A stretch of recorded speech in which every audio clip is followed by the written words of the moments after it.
What's up, everybody? Welcome back to Sports Talk Detroit. I'm Chris. This is Craig. If you're new to the channel, we make videos around the Lions and the Pistons, Detroit sports, and today we're going to talk about the Lions just kind of wrapping up the season. We got one game left, but we've got enough information now to kind of see what, this year, the future, the coaching staff, the players, the GM, like, are we in the right direction? Do we like what we're doing? So we're going to talk about things we liked in 2021, things we didn't like, coaching staff. Do we like the future? Do we like Brad Holmes? What's realistic to a rebuild? Does it take 2 years, 5 years? Like, can we do this? Like, where we're really at. So we'll start, Craig, with let's start positive. Things that you liked in 2021 from this team. We've won 2 games, but there's got to be some things that you like. Yeah. Well, of course, there's some things that I like. I mean, it's hard to find a ton of things you like in a 2-13-1 team, but there are things to like. And I think what I overall liked was the rookie draft class that we had. I think that's the biggest thing. I think the standout here, a lot of people would be like, oh, it's Amon-Ra St. Brown, right? They would. I mean, look at the numbers. And I was doing some research on this, the only 3 receivers that are consistently outperforming St. Brown right now are the top 3 receivers that were taken, right? They're the only ones. And of the last 4 weeks, only Jamar Chase is the only one that's outpacing him in the last month or so. Part of that's because opportunity. Yeah. Like, he's been given a ton of opportunity. But I don't even think Amon-Ra St. Brown is the gem of this class. I think it's the one that we don't look at. It's Penei Sewell. Yeah. Just 2 weeks ago, I was looking, Pro Football Focus, if you are PFF people out there, and he was rated at that time over the last month of play the number 2 right tackle in football. Not just rookies. Not rookies. Yeah. The number 2 right tackle. I mean, this guy is a future Pro Bowler anchor on the left side, or keep him on the right side. Him and Vaitai have something real good going over on the right side. You put Ragnow in there. Anyways, I'm talking about things I like. I like the rookie class. I've been encouraged by it. I know, like, you can see Aleem McNeil get better every single game. Levi Onwuzurike, he's kind of disappeared a little bit, but, at the same time, these are guys that play positions where you just don't hear from them often. Right. He could be doing things that we don't see day in and out, where St. Brown's catching touchdowns. Cool, I see that. Yeah, he's getting almost 10 grabs a game. Like, the dude is balling out. And that was the other thing that I liked about it most. I thought we were getting St. Brown. Okay, he's going to be a decent slot guy. He's going to be a good route technician and stuff like that. I didn't realize what speed he had. Dude, I mean, somebody said to me, like, what if he's Hines Ward? And I'm like, well, that'd be great. Yeah, but you know what I mean? Like, that's the kind of just tough, physical, quick, gets open, good hands, fast. Faster than you think, tougher than strong. I'm going to go faster than you think, because I always thought Hines Ward was really slow, but then he would run around people. Yeah. It didn't make sense to me. And he was just tough, and you couldn't tackle him, and there's just a lot of good things that, and I think that's just one player, but at least we're seeing, like, we got him in the 4th round. Even when we picked him up, I thought, I like this. Yeah, but you like every draft pick, really. I mean, you like them all. Yeah, so you're like, hey, I like this. So anyway, St. Brown. But yeah, I'm with you. Penei Sewell, unbelievable how this guy is just a stud right away. I mean, right away. Except for a couple weeks, he's left, he's right, he's on a terrible team, and he's just consistently good. So he's good. Yeah, I got another one. Yep, I got another one that I like. For the first time in how many years are people actually talking about us losing assistant coaches for better opportunities? I don't know how this is working on a 2-13-1 team. I don't get it. But what I do see is people are saying, all right, Aaron Glenns is going to get head coaching interviews. I don't know if that's actually going to come to fruition or not, especially after what happened with the Seahawks. Yeah. But then you talk about Aubrey Pleasant, how they're saying he's going to get defensive coordinator interviews, and what are we going to do with Fraley, the O-line coach, and, like, will he want to jump ship and go somewhere else? And I'm just honestly kind of amazed, because usually it's like, what position coaches do we have to replace? Yeah. Because they're doing a terrible job. And we still have one of those with the offensive coordinator. We don't know what we're going to do. Yep. And is Dan Campbell going to be the de facto offensive coordinator? I don't know if that falls under things I like or dislike. Dislike. We'll get to that. Maybe I'll argue it. Yeah. But, like, it is one of those things where now we actually have people around the league that want to have interviews with our coaching staff because they're viewed highly. Which is weird, and that just goes with this whole season. Expectations were so low, and then we started off so bad. Yep. That we do hit a couple wins, and now all of a sudden it's like, oh man, they play hard, they do this, and we're actually good. And I do think there's some truth to that, but it's just it's those weird things in football where expectations are high and you don't do as well, you suck, but you still won 9 games. It's like, well, that's not, we don't. Yeah. Well, same for us. We're expectations so low, win a couple games, like, hey, we're doing good. So we beat the Cardinals with a semi-pro team because we were all out with COVID. Oh, it's unbelievable. So I don't know how these things happen, but they do play hard, and that is another thing that I think we both like. Yeah. And for me, what I like is the coaching staff. Mm-hmm. I really do. I think Dan Campbell is the right guy for this because it's so easy, or it's so difficult. It's so difficult to go through a season like this, and coaches, no one likes to lose, but he knew what he was signing up for. I think he's the right guy for like the long haul, and I think what he's shown me is that he knows how to find the right coaches, like you said. So he brought in really good coaches. I love kind of the whole vibe because of what you saw in Jacksonville with Urban Meyer. That's just terrible. I mean, so you look at our guy. He's terrible. Yeah, he's terrible. He's an awful human. He doesn't bring in the right people, doesn't get the NFL, where we've got a guy that gets the NFL, bring in former players. And so where that's going to help us, I think. Actually cares about other humans. That's helpful. Yeah, thank you. Thank you, Dan. But what I really think is going to be huge is free agents. It just kind of helps tip the scale a little bit because other than Dan Campbell and that coaching staff, really all we can offer you is more money. And that's okay, but man, we're just going to have to overpay for free agents to come to Detroit to a bad team. Yeah. Now it's like, hey, but look, these guys know, hey, I'm going to be treated like a professional, all those things, whatever. So I just think we do have the right coaching staff, and I do like the GM because we know you have to nail these next 2 drafts. You have to. 4 first-round picks in the next 2 drafts. You have to nail it. If we do, you have to. It's gonna be fun. Yeah. If we don't, we're just gonna. It's gonna be tough. It's gonna be tough. So I'm excited. I think we have the right GM. I'd like to see another draft, but I mean, I'm really excited about that, and I like the coaching staff. Well, just thinking down the road, 4 first-round picks. That's 4 starters, right? 4 good quality starters is what it should be, right? So think about our current team. A lot of holes. But if you say, hey, you get 4 quality starters and you put them in on that team. In other words, you get a wide receiver, you get a defensive back, you get a linebacker, right? And then choose a position. I don't care. Like all of a sudden you're like, oh, wait a minute.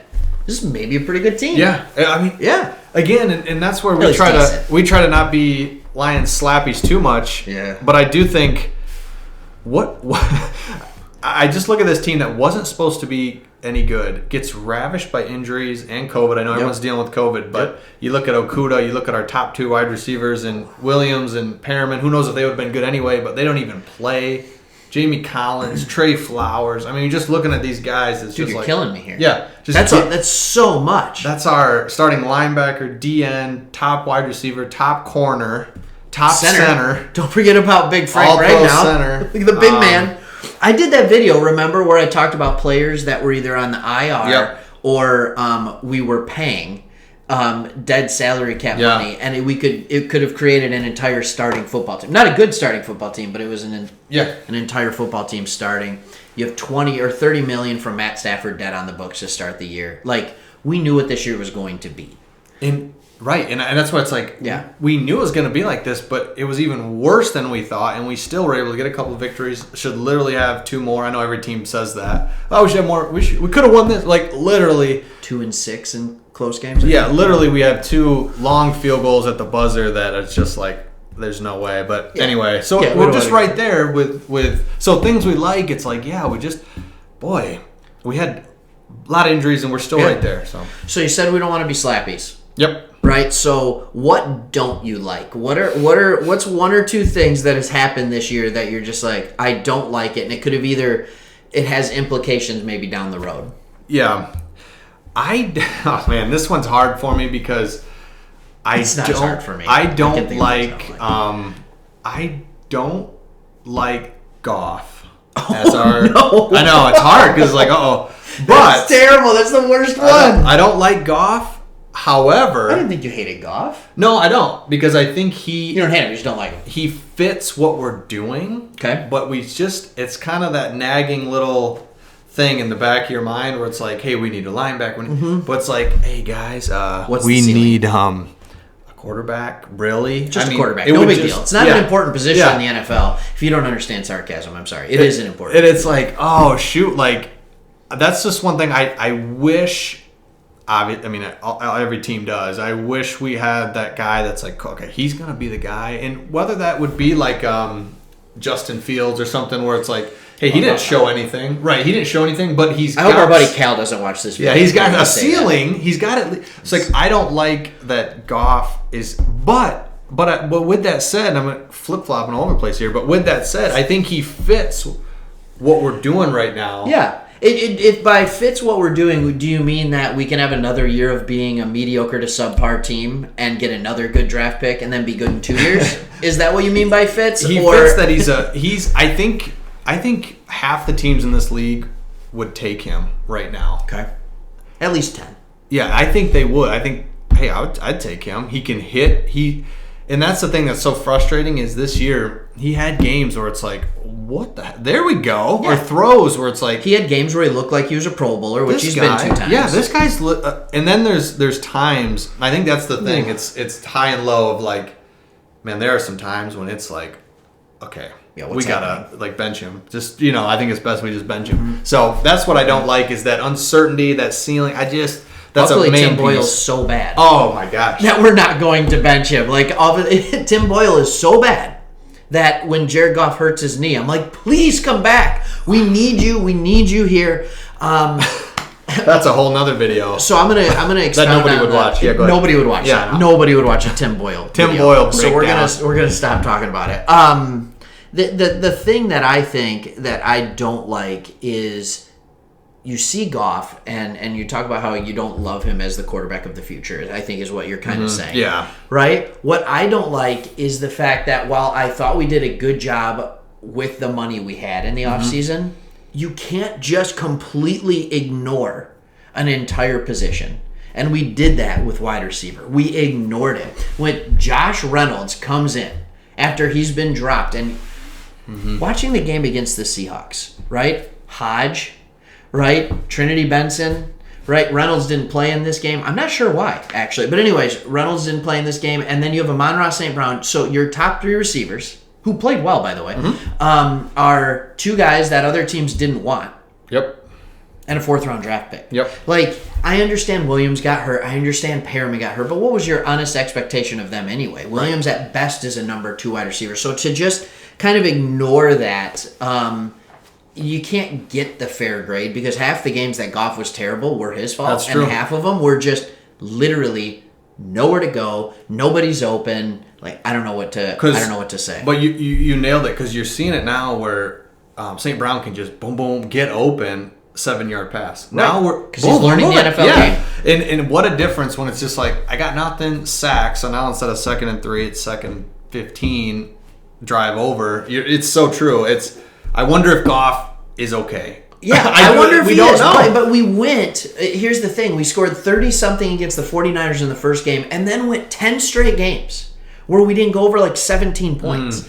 And so then all of a sudden we bring in Reynolds, who's just a 6'3". He's just a long receiver with okay speed. Yeah. And all of a sudden... And then because they had to respect him on the outside, all of a sudden St. Brown has the ability to move on the inside. And all of a sudden... Like, we're scoring 20, 30 points a game. Like, it's just like, oh, okay. That doesn't make any sense. Hawkinson's out. Yeah. Darren Swift Fells, is out. He wouldn't have done anything, but he's cut. You know what I mean? Like, yeah. Why don't you Every get out tight of here? end has COVID. Yeah. So it's just hard to see where are you, Goff? And then he finally has a great game, and he's been out 2 weeks. He's been out. So COVID knee. Yeah. So things we don't like, I definitely, I agree with like. And things I don't like too, another thing I just didn't like is like a couple games we've gotten just smashed. And yeah, I wouldn't, smoked. And I just like, man, I don't like that. But again, not trying to be a lion slappy, but it's like, man, COVID galore and injuries. So anyway, that brings us to the next thing, and that's our future. And so you can start with this, but when you think about it, kind of compare, because you look at us in a bubble and it's like, okay, got some first round picks, whatever. I don't know. They've got holes everywhere. Yeah. But I just kind of look at us in relation to other teams. Mm-hmm. We talked about the Bears. They're an easy target just because they're in our division. But you look at futures, right? And you just think to yourself, I don't hate where we're at. We're 2 wins, but our future, what do you think of our future just with the picks and the GM and the coaching? What are you looking at there? Okay, so I'm going to go things we like, things we don't like with the future. Okay. Right? Sound good? Yeah. So with the future, there's things that I absolutely love and there's things that I really don't like. So one of the things I absolutely love is the future of the offensive line. If you have Decker, Ragnow, Sewell, right? And those are the base of your offensive line, you're good. Right? And then they figured out what to do with the guards. Jonah Jackson, Hal Vaitai, let's go. It's a great line, and it can be good for the next 5 to 10 years. Yeah. Fine. Offensive line, you have an identity. That's one of the things I love about the future of this team. You have an identity. And real quick, I'll let you keep going. Yeah. That offensive line, because defenses are just getting smaller, faster, and that's... What if we are that's our thing, and you've seen us run the ball really well all year, and so it's like that could be our thing. With a decent quarterback. Yeah, Tennessee Titans, and that's the future that I see for the Detroit Lions. That's kind of the top with Jared Goff. If we still keep Goff, the best thing we can hope for is that we're the Tennessee Titans, and right now they're the 1 seed in the AFC because the Chiefs just lost to the Bengals. Yep. So I'm okay with that, but then there's things that I don't like too. And what I don't like is the severity of the injury with a couple of key defensive positions. The Okudah Achilles, right? And the Okwara Achilles. So arguably... Oh my gosh. You forgot about that one, didn't you? Well, Jonah Jackson is out too, right? Yeah, I mean... I haven't seen him in... Well, I know Vaitai was out this week. But anyways, so you have these key injuries, and it's Achilles. It's not they, Right. Collarbone, wrist, or they hurt their wrist, or they got a sprained ankle. Jerry or something Jacobs, like that. who was really like a star. See ya. So their year next year is it's Jerry Jacobs. Well, this is cool because we have someone opposite Okudah, and even if Okudah wasn't back to full health, we put in Jacob. Everything's okay. Nope, torn ACL. When is he going to be back to 100%? And basically, with the Achilles, the 2 guys with the Achilles, and then a late year ACL tear. I mean, you're talking. Next year's gone for those guys. I think so. I mean, and it definitely not to 100% next year. So anyways, those are some of the things that I don't like about the future, but I love the 4 first-round picks. We're going to talk about that all the way up to April. Yep. Right? And then continued on from there. You love the picks. I do have a level of confidence. It's not like a 10. Don't hear me say that. But I have a level of confidence in where we're going based on this year's draft class. Because we hit. I don't think you can say one of those picks has proven to be a bust. No. Right? And that's all you can ask for in the first year is play, contribute, and even those D linemen, they're in. And we've seen it where Derek Barnes didn't play for the first half of the year. It's you can't get on the field. Yeah. It's oh my god. He's still struggling a little, but he's a late round linebacker. Yeah, but he at least looks the part. Yep. So for me, we haven't even talked about Melifonwu. He's been another hurt injury. Too. Yeah, man. But he hasn't looked terrible. No, and he looks the part too. Looks like a big. Mm-hmm. So for me, in the future, things I like. Yep, the first 4, the picks. I mean, that's gold. You just don't get those. We've got 4 first-round picks, and I like the coaching staff is in place. Like I said, maybe lose a guy or two. Hopefully, it's 6 round. Yeah, and so, and I just again, you think of these other teams that are going to be just starting over, rebuilding next year. They got to get a coaching staff in place. They don't have the Bears don't have a first round pick. Khalil Mack's aging. That defense is aging. Justin Fields, are you any good? So I just turning into a Bears podcast. Yeah, that's right. I just love our coaching staff's in place. We have the picks. We have the GM that's known. We picked him. We got him because he can hit on draft picks. So that's what I like. What I don't like is about our future is just how realistically how long it's going to take. I was thinking about it. Don't talk about that. In 2008, we go 0-16. No, we're going to be 10-7 next year, right? Yeah. Isn't that the way it's going to go? Yeah. We were 0-16. We draft Stafford in 09, 2010, and then it was 2011 when we were doing well. We had the Monday night game against the Bears. Sure. So if you take that season, we're on a bad year now, so that puts us in 22. So we're going to be, it's still 2-3 years away. Yeah. Almost. And I don't want to believe that. And I don't like. I think it could be 1 or 2 if Goff is your guy. Yep. But if you have to go get a quarterback because next year he proves he's not your guy, it's minimum 3. Yep. So that's why if we can, and that's why I still like Goff because I think, like you said, we can run the ball, we can do things. So that's what I don't like is that realistically, we got to get guys back from injury. We got to stay healthy. I mean, there's a lot of things that got to come and play, but I'm not just. That first half of the season, I was like, oh my gosh, like we are way worse than I thought. This Goff's way worse than I thought. We got to get a new quarterback. But now as I get to the end of the year and I see it as a whole, I'm not as down. I'm like, hey, we can do this. So that's kind of where I'm at with that. All right, so confidence level going forward. And I'm just going to say right now, I'm at like a 7, but I hate doing number things. My confidence level would be higher. It would be higher. There's 2 things holding me back. Major injuries. Yep. And we have kicked the can down the road with a few of our contracts more than I would like. We're still going to be paying Jamie Collins next year. We're still going to be, we've kicked the can down the road on Goff, right? So, I mean, like, we're still paying him premium money next year. Just, there are some things like that. Flowers, it's not a kick the can down the road. It's just a contract we have. But there's a lot of those things where I'm just like, okay, all right, that's fine. I agree. But otherwise, like, it's shown enough. I think there's been enough from the coaching staff, from the front office, that we can say, hey, at least we can be confident that they're going to put a competitive team on the field in this year, 2022, in September. I agree. And I would love to see, and what I'm really going to be looking at is what kind of free agents can we get. Okay. And we know that you don't build by getting free agents, but last year, I mean, we didn't get a free agent worth crap. Yeah. I mean, really, you know what I mean? It was just 1-year deals. These guys knew they were coming into a rebuild. They didn't know what we didn't have any money. Yeah, we didn't have any money. We didn't have any money. So we've got some money. We've got some things. Brad Holmes has got, oh my gosh. I mean, this is why, I don't know what he makes, but this is he's in the big leagues now because he's going to have a lot of dead money coming off. Yep. Picks galore. I mean, half our team was on a 1-year deal, so they're all gone or whatever. I mean, this is going to be, of all off seasons for the Lions, I mean, this is we'll probably say this every year, but this one seems like, holy smokes. No, this seems like you have to do the most with it because you have the draft picks, not to mention the compensatory picks that we're going to get to in the mid rounds. So, I mean, you're looking at a team. We've traded a few away, so we'll probably still only get 7 picks. But, like, we have draft picks, we have and we have free agent money to spend. So, yeah, it is a big year because we have both.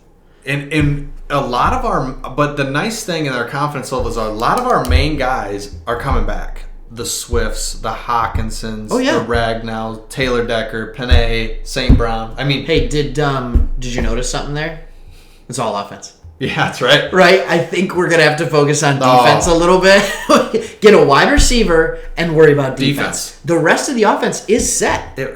It's set. That's where you can really be confident is like defensively, we bring in a free agent, we draft a couple guys, and we've shown defensively literally out there with nobody. Yeah. I mean, Anzalone is our guy, and he's now hurt, or whatever. But Jalen Reeves-Maybin. Hey, I did a video on that. I said he'd be a starter, right? And he is. I mean, kind of. So that is where I just think, my gosh, he's been great. Our defense, I think, can be good. Coaching staff wise, I think is really good. We got nobody out there. Imagine if we had a couple playmakers, and you see it. You need a playmaker on every level. Yep. We don't have any right now, so I think we don't have a playmaker on any level. And if there was one, it would be Arouarier because he has like 6 or 7 interceptions. But just imagine if you have a guy like that in the back end when you have who are we going to draft with our first round pick? If you have an edge rusher coming off and like now all of a sudden the DBs don't have to spend as much time in coverage, you're going to have more playmakers. Playmakers make playmakers. Yes. At each level. So my hope is that we can get an elite pass rusher with that second. It'll be the second pick because the Jaguars are an absolute dumpster fire. So are we second right now? We're second right now. Okay. So we're second right now. We take either D end because of our tie. We take either D end. I'm happy with. I am not being a Michigan fan. I'm still not like, oh my gosh, Hutchinson number one. I'd rather him though. Yeah, I would too. Mm-hmm. But I think Thibodeau's. I think I'm saying his name right. I think you are. Is a athletic freak that would be fine too. We need some blue chip studs. It's very similar to our last big time rebuild where we just all right, Ndamukong Suh, you're big, you're strong. Yep. Nick Fairley, we already just drafted a D tackle, but you come in too, and we're just picking up these dudes, and we were good because we just had playmakers. And what we did was we created a strength. Yep. We created a strength on the defensive line. Now I think we have that strength on the offensive line. So if we can add another strength to it, life would be good. Yeah, so I love that first round. So first round pick, we're going to get, boom, now we've got a playmaker on the D line. We need a linebacker. I think so anyway, we know what we got to do. This isn't our breakdown video. Sorry, we're not supposed to be breaking down. Yeah, we're breaking down. That's later. That'll come later. We'll do draft stuff. So, I think it's good. Yeah, so with that, anything else? Yeah, I think the final parting shot on this is obviously we're going to be doing it next year. Stay tuned, watch our videos. If you've made it all the way to the end, I feel like we should give them something, but we have nothing to give you. No. But we do appreciate you watching, that's for sure. And just be looking for this, these weekly reviews, these weekly updates, and just be looking as we are now coming to the end of the season. Be starting to look for some of our draft stuff. Yeah.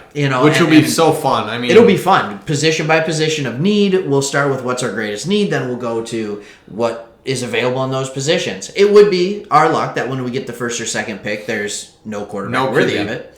We'll see if we believe there is one, but I think we need an edge rusher more at this point anyway. So, I feel good. I feel good about this, and we appreciate everybody tuning in. Make sure to hit that subscribe button. Comment below. We said a lot. There has to be something you can comment on. That's right. Yeah. Even make fun of us. I don't care. We'll see you guys on the next one, and we will definitely be up to date on the draft stuff, so stay tuned. See ya.